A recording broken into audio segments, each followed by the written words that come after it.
السلام علیکم۔ دعاہنہ حکیم عبدالرحمن میں خوش آمدید کہتے ہیں۔ کچھ لوگ ہمیں پوچھ رہے تھے کہ آپ جو مردانہ طاقت کی جو دوائیاں بناتے ہیں، میڈیسن بناتے ہیں، اس کے اندر آپ موسٹلی سیاہ کا بہت زیادہ ذکر کرتے ہیں، تو اس کا کیا فائدہ ہوتا ہے اور اس کے اندر کیا یعنی کہ رد عمل ہوتا ہے،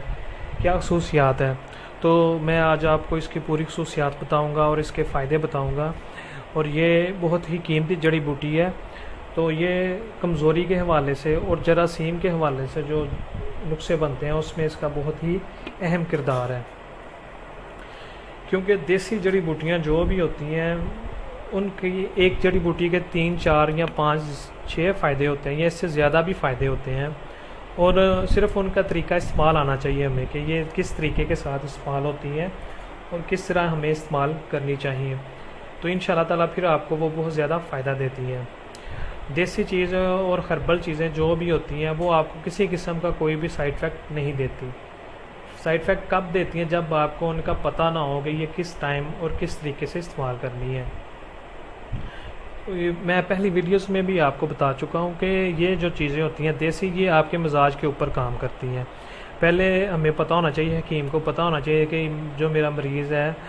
اس کا مزاج کیا ہے، تو ان شاء اللہ تعالیٰ اگر کوئی آپ کے ساتھ سمجھدار حکیم ہوگا تو اگر سمجھدار اور اگر قابل حکیم یا طبیب ہوگا تو اس کو پتہ چل جائے گا کہ آپ کا مزاج کیا ہے، تو ان شاء اللہ تعالیٰ پھر وہ آپ کو جو بھی چیز دے گا آپ کے مزاج کے مطابق تو وہ اثر کرے گی اور اس کا آپ کو فائدہ ہوگا۔ تو یہ چیزیں بہت اہم ہوتی ہیں، مزاج کا سمجھنا، ان چیزوں سے جو ہوتا ہے وہ علاج اچھے طریقے کے ساتھ ہو سکتا ہے۔ تو آج ہم بات کر رہے تھے موسلی سیاہ کی، یہ جو آپ کے سامنے پڑی ہوئی ہے یہ ہے موسلی سیاہ، موسلی جو ہوتی ہے وہ ہے۔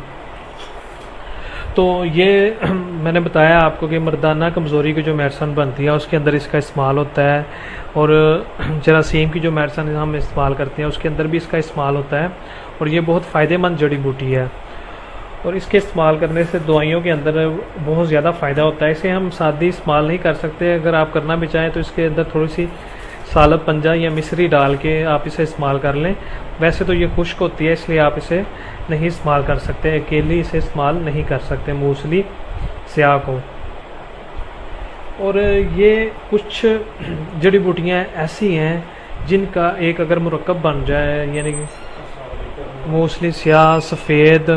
اور بہت ساری زیادہ ایسی چیزیں ہوتی ہیں جن کے مرکب سے ایک کامیاب صفوف بن جاتا ہے یا مجون آپ کی شکل میں آپ تیار کر سکتے ہیں، تو اس کا مردانہ کمزوری کے حوالے سے ان چیزوں کو بہت زیادہ فائدہ ہوتا ہے، طاقت دیتی ہے۔ تو یہ ایسی جڑی بوٹیاں ہیں جو روزمرہ کے ہمارے نسخوں کے اندر کام آتی ہیں، جو یعنی کہ ہم کہہ سکتے ہیں یہ کہ جو مردانہ کمزوری کا ہر نسخہ ہوتا ہے اس کے اندر ہم اسے استعمال کر سکتے ہیں، یا منی کے نسخوں کے اندر اسے ہم استعمال کر سکتے ہیں، یا جریان احتلام کے نسخوں کے اندر بھی ہم اسے استعمال کر سکتے ہیں، جراثیم کے جو نسخے ہوتے ہیں اس کے اندر بھی ہم اسے استعمال کر سکتے ہیں۔ تو یہ موسلی سیاہ کی آج میں نے آپ کو خصوصیات اور اس کے کن کن چیزوں میں ہم استعمال کر سکتے ہیں بتایا ہے، اور یہ ایک اعلیٰ قسم کی جڑی بوٹی ہے، اس کا استعمال ہم ضرور اور لازمی کرتے ہیں جو مردانہ کمزوری کی میڈیسن ہوتی ہے۔ تو مزید اچھی ویڈیوز دیکھنے کے لیے ہمارے چینل کو لائک کریں، سبسکرائب کریں۔ شکریہ، اللہ حافظ۔